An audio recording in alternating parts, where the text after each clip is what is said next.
कभी कहीं लग जाता है, कभी कहीं लग जाता है, कभी कहीं लग जाता है। इसका कोई स्वामी नहीं, एक ठौर नहीं है मेरे मन की। कभी किसी खान पान में लग जाता है, कभी किसी पहनावे उड़ावे में लग जाता है, कभी किसी व्यक्ति में लग जाता है, कभी किसी वस्तु में लग जाता है। इस मन की एक ठौर नहीं है, अनाथों की तरह घूमता रहता है। लेकिन गोपीनाथ जी को देख करके रसिक जन क्या कह रहे हैं?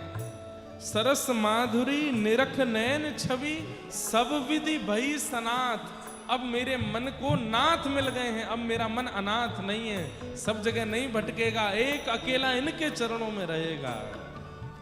हे सरस माधुरी निरख नयन छवि, सरस माधुरी निरख नयन छवि, सब विधि भई सनाथ। सब विधि भई सनाथ। रंगीला आले राधा गोपीनाथ, रंगीला आले राधा गोपीनाथ, हे रंगीला आले राधा गोपीनाथ, रंगीला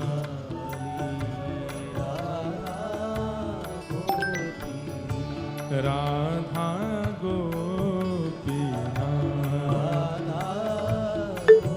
हे राधा गोपीनाथ।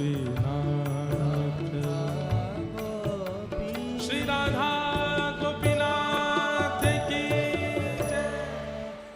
ऐसे श्री राधा गोपीनाथ, खीर चोरा गोपीनाथ, उनका आज दर्शन करके आए, खूब सुख मिला। आप सबको भी कभी अवसर मिले जरूर जाइएगा, ठाकुर जी का मधुर दर्शन करके आइएगा। जन्माद्यस्य यतोऽन्वयादितरतश्चार्थे स्वविज्ञ स्वराट्, तेने ब्रह्म हृदय आदि कवये मुह्यन्ति यत्सूरयः।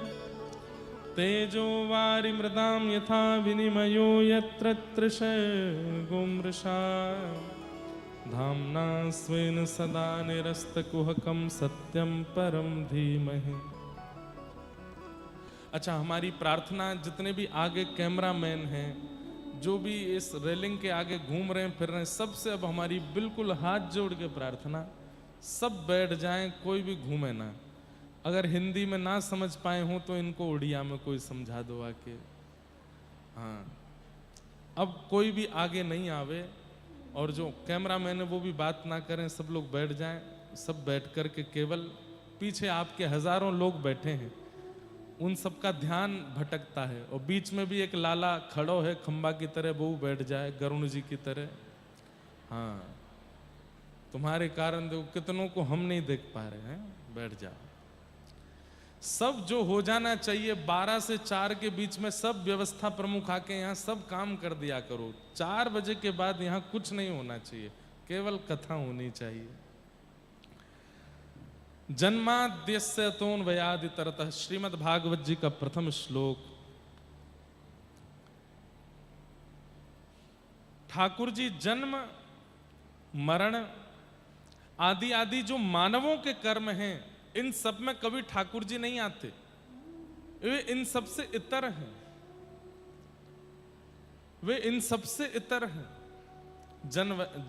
जन्म आदिर अन्वयाद इतरतः।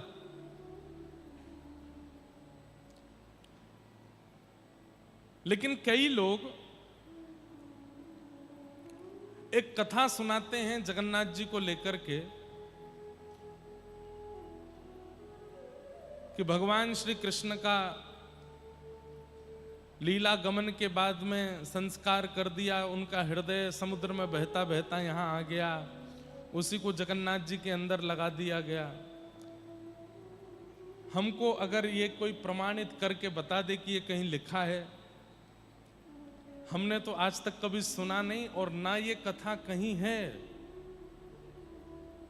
भगवान गीता में कहते हैं कि मेरे शरीर को मरणासन समझने वाले, मेरे शरीर को मरण रूप जानने वाले इंसानों की तरह 100 वर्ष पूरे होने पर या अमुक अमुक वर्ष पूर्ण होने पर मेरे शरीर का भी अंत होता है, ऐसी बुद्धि रखने वाला व्यक्ति तो अपवित्र है, उसको देखने वाले को भी कपड़े सहित स्नान करना चाहिए। ये कहां से ये कथा आ गई है कि भगवान का हृदय बहता हुआ आ गया? अरे पहली बात तो ये कहना ही गलत है कि उनकी चिता को अग्नि लगाई। कैसे कह सकते हैं हम इस बात को? ठाकुर जी अवतार लेते हैं और अंतर ध्यान हो जाते हैं, वो मातृ गर्भ से प्रकट होते हैं, लेकिन हमारी आपकी तरह मरणासन स्थिति में कभी नहीं जाते।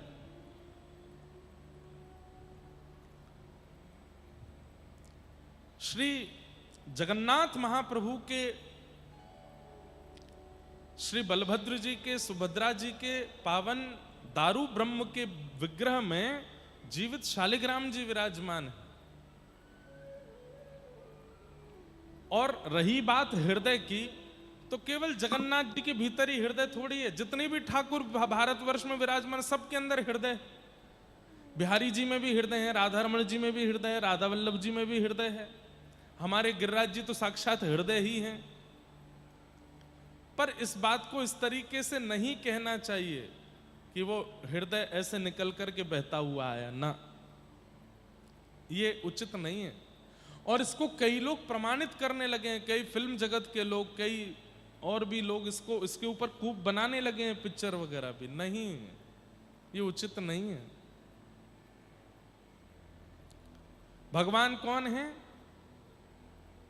जो जन्म मृत्यु आदि आदि मानवों की जितनी भी क्रिया हैं उनसे जो बिल्कुल इतर हैं, वही परमात्मा है। जन्माद्यस्य तोन्वयादितरतः चार्थे स्वविज्ञ स्वराट। वो अविज्ञ हैं, अनविज्ञ नहीं है, सब जानते हैं, उन्हें सब पता है।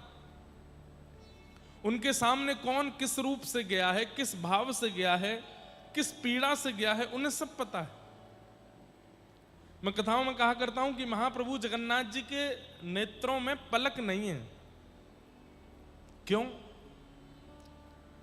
पलक नहीं है? उसके दो कारण। पहला कारण, इतनी भीड़ में लोग मेरा दर्शन करने आते हैं, कहीं दर्शन करने वाले ने भीड़ के कारण उसकी पलक झपक गई और वो मुझे नहीं देख पाया, तो मैं अपनी पलक खुली रखूंगा ताकि मैं उसको देख लूं। वो भले ही मुझे नहीं देख पाया, मैं उसको देख लूंगा। इसलिए अनमिष नेत्र हैं, निमिष कहते हैं इनको। महाप्रभु जगन्नाथ जी के अनमिष नेत्र हैं, अपलक नेत्रों से ऐसे ही रहते हैं। और कोई बहुत भीड़ भाड़ में नहीं भी देख पाता तो कहते टेंशन नहीं, मैं देख रहा हूं ना। और एक बात बोलूं, पूरे विश्व में जितने भी मंदिर हैं वहां हम दर्शन करने जाते हैं, ठाकुर जी को हम देखने जाते हैं, पर महाप्रभु जगन्नाथ जी का ऐसा स्थान है जहां हम खुद को दिखाने जाते हैं, हम अपने आप को बताने जाते हैं, दिखाने जाते हैं। ठाकुर जी हमको देखते हैं, ठाकुर जी हमको देखते हैं। तो पहला कारण, ठाकुर जी के अनमिष नेत्र क्यों हैं? कहीं तुम देखने में चूक जाओ तो टेंशन नहीं लेना, मैं तुमको देख रहा हूं, मेरी दृष्टि तुम पर पड़ रही है। चार्थे स्वविज्ञ स्वराट, वे अविज्ञ हैं, सब जानते हैं। दूसरा कारण ठाकुर जी के नेत्र खुले रहने का क्या है?